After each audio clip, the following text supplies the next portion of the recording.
Hello' friends, Assam health support YouTube চেনেললৈ আপোনালোকক আকৌ এবাৰ স্বাগতম জনাইছোঁ। বন্ধুসকল, আজি আমি আলোচনা কৰিম চালানী মাছৰ দেহত পোৱা ফৰ্মেলিনৰ কুপ্ৰভাৱৰ বিষয়ে। বন্ধুসকল, আমি সকলোৱে চালানী মাছ খাই আহিছোঁ। বৰ্তমান সময়ত এই চালানী মাছবোৰৰ এটি আলোচনাৰ বিষয় হৈ পৰিছে। স্বাস্থ্য বিভাগৰ অধীনত ধৰা পেলাইছে যে চালানী মাছৰ দেহত বিষাক্ত ৰাসায়নিক দ্ৰব্য ফৰ্মেলিন আছে বুলি। আজি আমি এই ফৰ্মেলিনৰ বিষয়ে কিছু কথা আলোচনা কৰিম। বন্ধুসকল, জানো আহকচোন ফৰ্মেলিন কি হয়। ফৰ্মেলিন হ'ল এবিধ ৰাসায়নিক দ্ৰব্য। বিশ্বত উৎপাদিত 25 বিধ ৰাসায়নিক দ্ৰব্যৰ ভিতৰত ই হৈছে এক অন্যতম। 30% পৰা 55% ফৰ্মেলডিহাইড আৰু মিথানেলৰ সংমিশ্ৰণ কৰি ফৰ্মেলিন প্ৰস্তুত কৰা হয়। বিভিন্ন ধৰণৰ কল কাৰখানা যেনে চামৰা উৎপাদন, ৰেজিন, প্লাষ্টিক উৎপাদন, প্লাইবোৰ্ড উৎপাদন, খেতি পথাৰৰ ভেঁকুৰ ৰোগ নিয়ন্ত্ৰণৰ বাবে প্ৰস্তুত কৰা ঔষধি আদিত ফৰ্মেলিন ব্যৱহৃত হয়। চিকিৎসা বিজ্ঞানত মৃত ব্যক্তিৰ শৰীৰ সংৰক্ষণ কৰি বহু দিনলৈ নেগেলা নপচাকৈ ৰাখিবলৈ ফৰ্মেলিন ব্যৱহাৰ কৰা হয়। তদুপৰি বিজ্ঞানাগাৰত শৰীৰৰ কোনো অংগ পতংগ নপচাকৈ ৰাখিবলৈও ফৰ্মেলিন ব্যৱহাৰ কৰা হয়।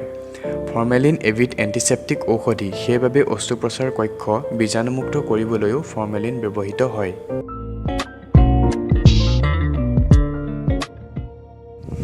খাদ্যদ্ৰব্যত কিয় ফৰ্মেলিন ব্যৱহাৰ কৰা হয়? খাদ্যসমূহ যাতে বহু দিনলৈ সতেজ হৈ থাকে তাৰ বাবে ব্যৱসায়ীসকলে ইয়াৰ ব্যৱহাৰ কৰে। বিশেষকৈ চালানী মাছ, যিবোৰ আমদানি কৰা হয় অন্ধ্ৰপ্ৰদেশ, গুজৰাট আদি বহিৰাজ্যৰ পৰা। তেনেবোৰ মাছ যাতে বহু দিনলৈ সতেজ হৈ থাকে তাৰ বাবে ব্যৱসায়ীসকলে ফৰ্মেলিনৰ সহায় লোৱা দেখা যায়। বহিৰাজ্যৰ পৰা অসমলৈ মাছসমূহ আহি পাওঁতে প্ৰায় 5-6 দিন লাগি যায়। বৰফৰ মাজত মাছবোৰ 10 দিনমানলৈহে ভালে থাকে। সেয়েহে ব্যৱসায়ীসকলে 10 পৰা 15 দিনলৈ মাছসমূহ সতেজ কৰি ৰাখিবলৈ ফৰ্মেলিনৰ ব্যৱহাৰ কৰে।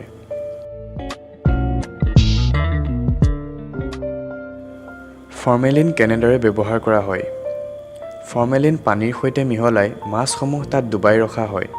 কেতবোৰ ব্যৱসায়ীয়ে বেজীৰ দ্বাৰা মাছৰ শৰীৰৰ ভিতৰত এই বিষাক্ত দ্ৰব্য সুমুৱাই দিয়ে। বন্ধুসকল, মানৱ শৰীৰত ফৰ্মেলিনৰ কুপ্ৰভাৱবোৰ জানো আহকচোন। 1 নম্বৰত, বায়ুমণ্ডলত মিহলি হোৱা ফৰ্মেলিন যেতিয়া আমাৰ শ্বাস-প্ৰশ্বাসৰ দ্বাৰা হাঁওফাঁওত প্ৰৱেশ কৰে তেন্তে শ্বাসনলীৰ সংকোচন হ'বলৈ ধৰে আৰু ব্যক্তিজনে উশাহ-নিশাহত কষ্ট অনুভৱ কৰে। 2 নম্বৰত, নাকৰ ভিতৰত ঘাঁৰ সৃষ্টি কৰিব পাৰে আৰু বহু দিনলৈ সংস্পৰ্শত থাকিলে এজমা ৰোগত ভুগিব পাৰে। 3 নম্বৰত, ছালৰ সৈতে সংস্পৰ্শলৈ আহিলে ছালৰ খজুৱতি, ছাল ৰঙা পৰা, এলাৰ্জিৰ প্ৰকৃতিৰ ৰোগ হ'ব পাৰে।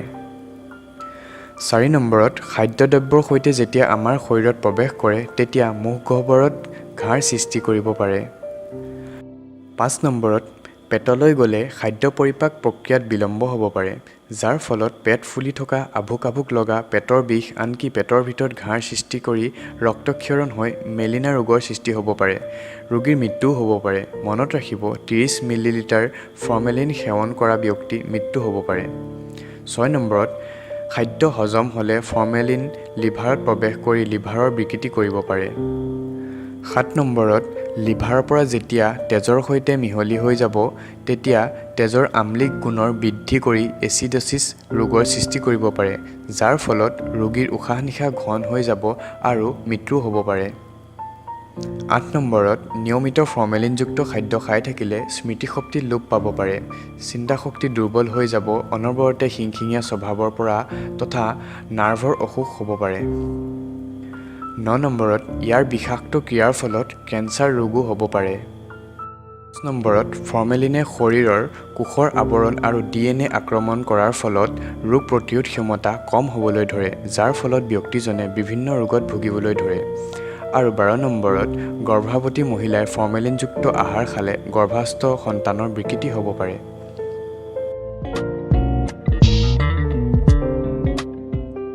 কেনেকৈ জানিব যে খাদ্যত ফৰ্মেলিন আছে বুলি?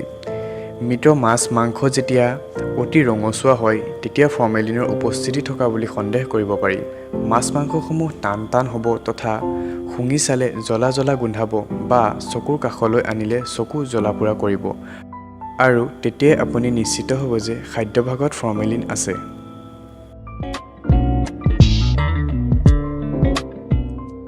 বন্ধুসকল, এই মাৰাত্মক ফৰ্মেলিনৰ পৰা আপুনিও বাচি থাকক আৰু আনকো বচাই ৰাখক। যদি ভিডিঅ'টোত দিয়া ইনফৰমেশ্যন আপোনাৰ কাৰণে হেল্পফুল যেন লাগিলে তেন্তে ভিডিঅ'টো লাইক কৰিব আৰু শ্বেয়াৰ কৰিব আৰু এনেকুৱা হেল্থ ৰিলেটেড ভিডিঅ' আপডেট পাই থাকিবলৈ আমাৰ চেনেলটো ছাবস্ক্ৰাইব কৰিব। ধন্যবাদ।